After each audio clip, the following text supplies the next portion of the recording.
Okay.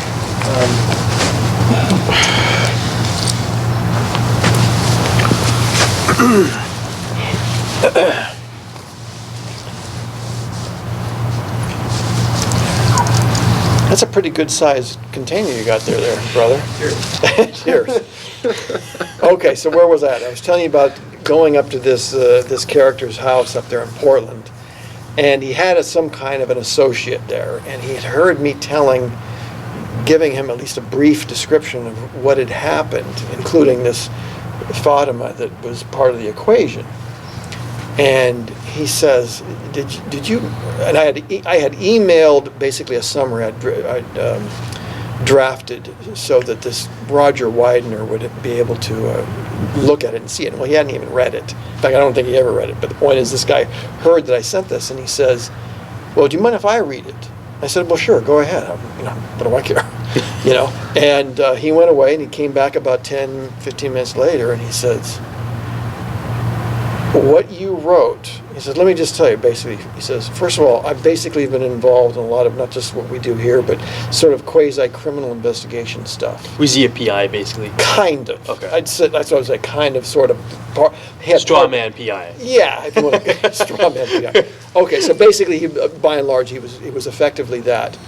And he said, "What you've described here is exactly," and before I even go tell you what he says, he doesn't know anything about Fatima or Beaverton, and we need to get to Beaverton. He didn't know anything about that. He just knew what had been taken from me. And he says, "What you've described here is like a carbon copy of this cult. We just know it's a cult of some kind."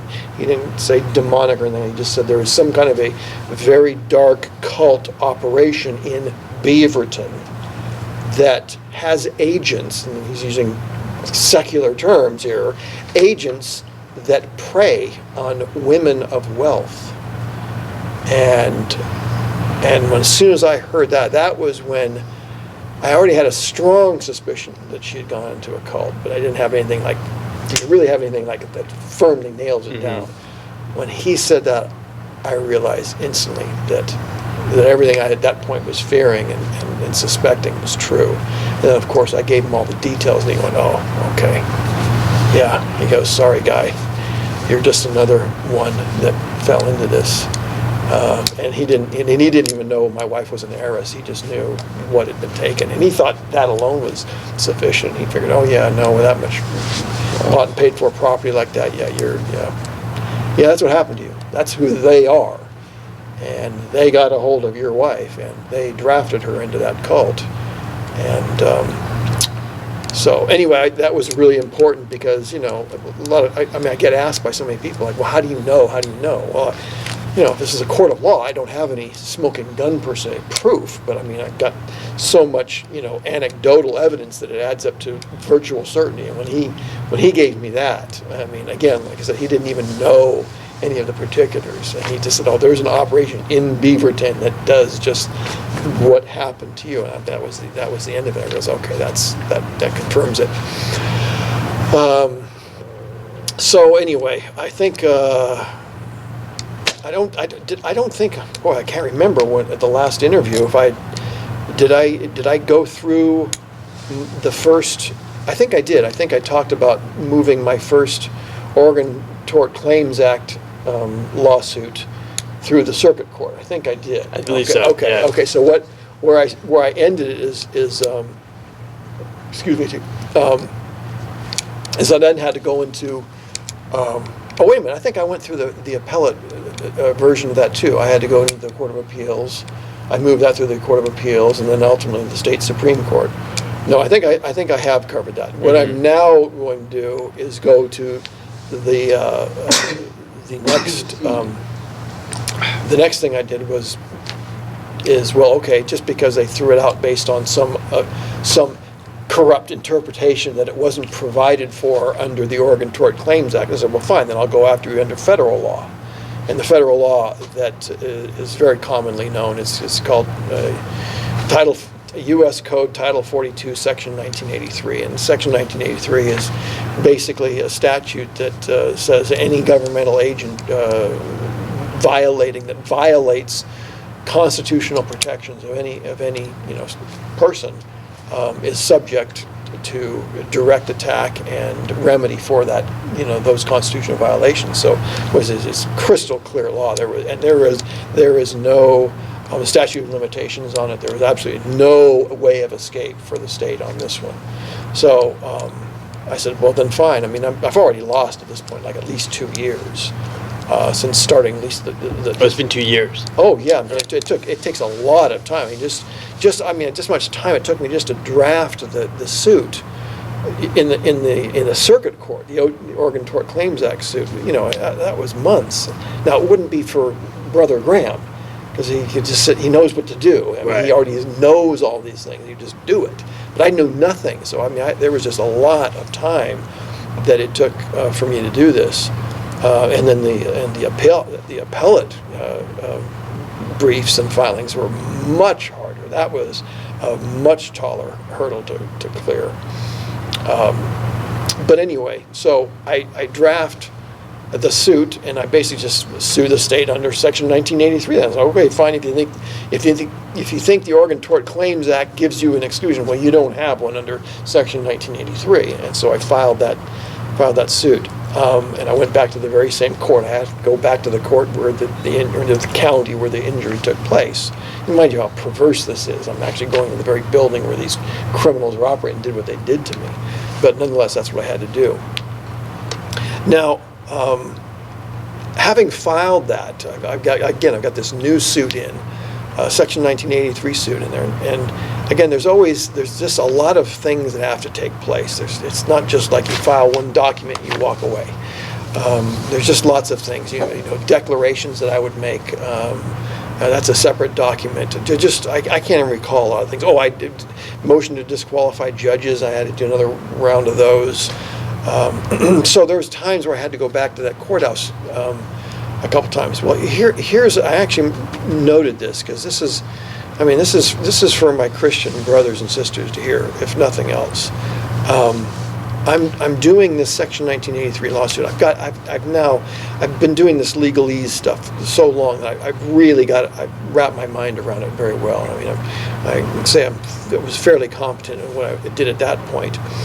And as I'm working on this complaint, it's just called a complaint, but it's a lawsuit. I'm literally having these visions, and the vision is this: I'm standing at the clerk's counter, where you file your suits, your paperwork in the clerk's office. I'm standing at the clerk's office, and I'm shuffling paper like this. I'm moving it around. And all of a sudden I see some guy right here next to me, and I turn, and it's this big hulking cop. And this is happening again and again and again. I'm having this vision. Like at night in dreams? Or? No, like just walking around, and all of a sudden I'm seeing this. Like how? Well, it's a mental image. Is it in your mind? It's a mental image, yeah. Not literally with my eyes, obviously, okay. but I'm seeing this mental image happening. And I'm literally, mind you, I can't even tell you how much stress I was under. Right. And I literally start thinking, okay, Carlton, you're starting to crack. I'm really thinking, okay, you're cracking here. This is serious. But just, ask God to help you and get you to the next minute, the next hour, the next day. Well, I finally completed this lawsuit, and I go to the court. And I get the clerk there, and she comes up to me. I want to file this. This is a lawsuit, such and such. And I've got the papers. I'm moving the papers like this.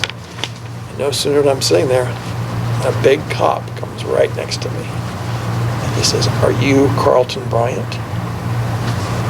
Now, this is a cop in a courthouse. There aren't even supposed to be cops. Right. Okay, in courthouse. This is a Corvallis cop. Right.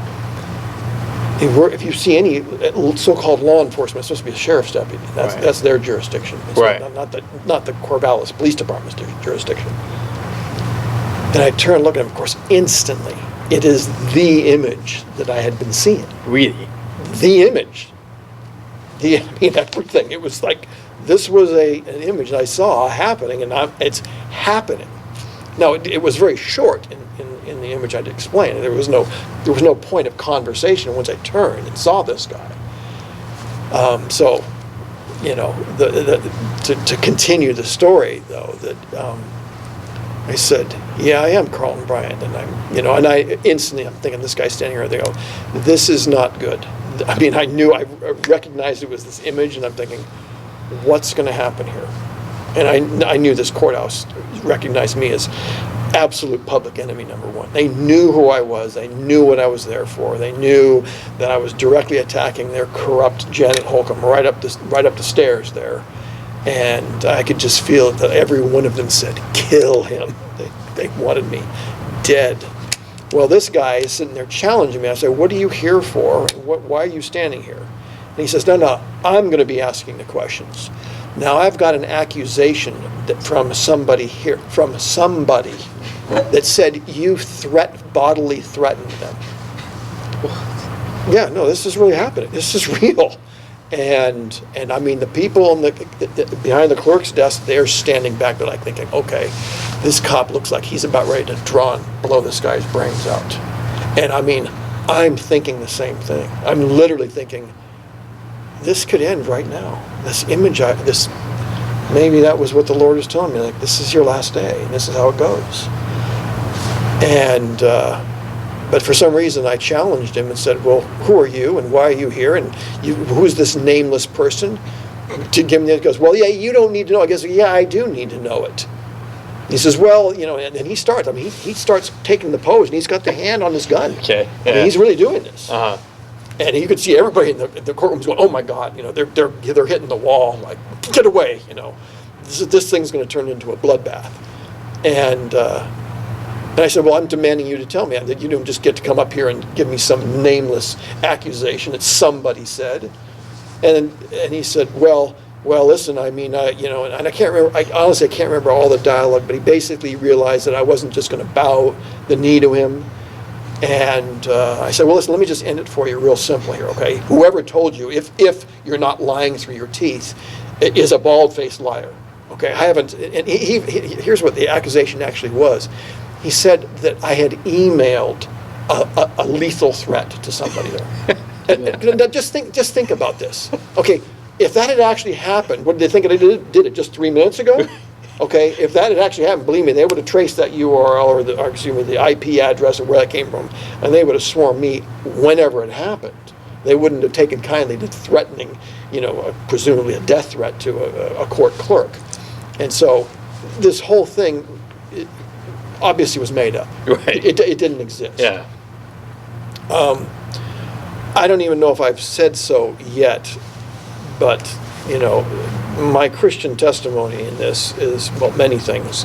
But let me tell you, I have no hesitation to tell you that courthouse was flat out a demonic stronghold of the highest order. I can't tell you in words, I can't articulate what it was like for me walking in there, but there was a foreboding of evil that was, I'm feeling this, okay, you have walked into a place where everyone here wants you dead, and I'm feeling this. And in fact, that is literally the behavior I got from almost everybody in there. I mean, they were either looking at me like they were Superman and I was walking in with a 100-pound block of kryptonite, or they were bristling like, how can we get this guy? So, the vision I had, and then of course it all happening, and then who is this cop? Why is a cop there? Making baseless accusations which are facially false, right? Just by looking at them, they're false. Bottom line is, I did get it filed, and I got out of there, and the guy backed off. I really thought he was going to arrest me. I thought, or worse. And so I got out of there. Yeah, you're standing in front of the camera. We're actually doing an interview. That's okay. That's all right. And I have to give you even one more anecdote about this place. It wasn't that particular filing, but I think it was one where I came in one more time. I didn't even want to go there, of course, at this point. I'm thinking, hey, I'm just being set up. But there was something I had to file. And so I did it. I did it fairly quickly. One of the clerks behind the counter, I just did take note. When I got there, she walked out. And she walked out the door and down the steps of the courthouse. And, of course, I thought nothing of it. And when I got done, I leave the courthouse and I'd parked off to the south side of the building. And so I walk past a little bench where she happened to be sitting. And she was sitting with a sheriff's deputy. And when she was out there, she had taken off her sweater, I guess. And so she had a blouse, a sleeveless blouse. And for some reason, I just looked down at her, and there it was with her arm held open like this and a big tattooed satanic pentagram on her arm. So that's just one that I know of. That's crazy. And I have a feeling the whole building was full of those people. But that's direct testimony. I saw it. And just thought I'd throw that in there too. Did you need to, you want to, he can jump in if you got a question, or we? No, I'm fine. I just didn't want to get in front of the camera. Oh, So I was okay. standing over there. Well, there'll be some editing going on here, so Okay, it's not a good. problem. Maybe we'll call it here. It's 2:26 already. Okay, it's 2:26. Yeah. I'm just looking, as I'm telling them.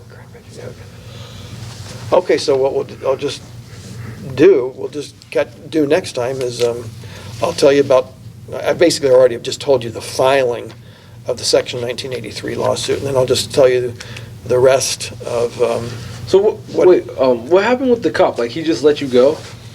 well, let me go. I mean, basically, I realized I'm either going to be hauled out of there and killed. Because I mean, that's literally what I felt. Of course, having the visions, I'm thinking, okay, I've been warned.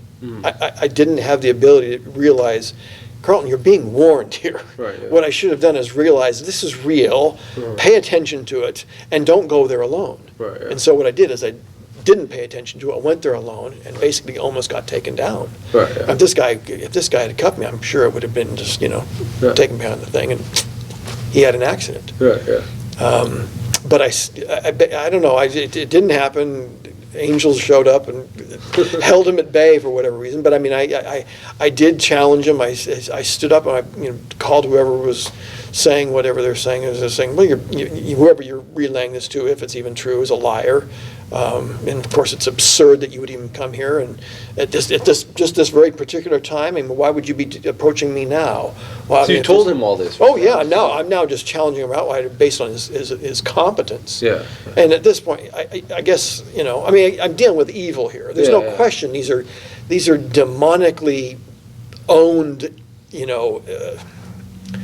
tools at the very minimum, and they're doing Satan's will in this building that Satan believes is his 100% domain. And I guess I just made it too hard for him to try to pull it off. So there he was- just left, like, Well, ashamed after? no, I wouldn't say, there was nothing like that, because, I mean, it's very obvious. I mean, these people are all aware of who they are. They know this. They're working together. I think they just realized, well, they probably, if anything, if there's any actual analysis I can give, is like, well, you can't pull that off here. I mean, come on, you got too many witnesses. What are you going to think? You're literally going to cuff him and you're going to march him away, and 3 minutes later he's going to accidentally have a gunshot wound through his head. Yeah. I mean, come on, it was just stupid. But that's how the kingdom of hell is. Right. It's chaotic. Right. It's very rarely coordinated. I mean, Right. sometimes it is, but oftentimes it's just chaotic and it doesn't really have much order to it. And in So this so case- when you left, Right. how did that happen? Like, he just... Well, I challenged him, and he backed off. He basically Announced it. had to back off. Yeah. And I'm saying, you better come up with a name. You better Yeah, tell yeah. me who the accuser is. And Just ended there. yeah, Interesting. yeah, it ended there. And like I said, I think I only went back there one more time. Right. And, Did you see, you- I couldn't get anybody to go with me. I mean, they're, Okay, yeah. they were all, they basically just they hit it for the tall grass. Right, yeah. You know, they said, hey, man, better you than me, you know, you're expendable, we're not.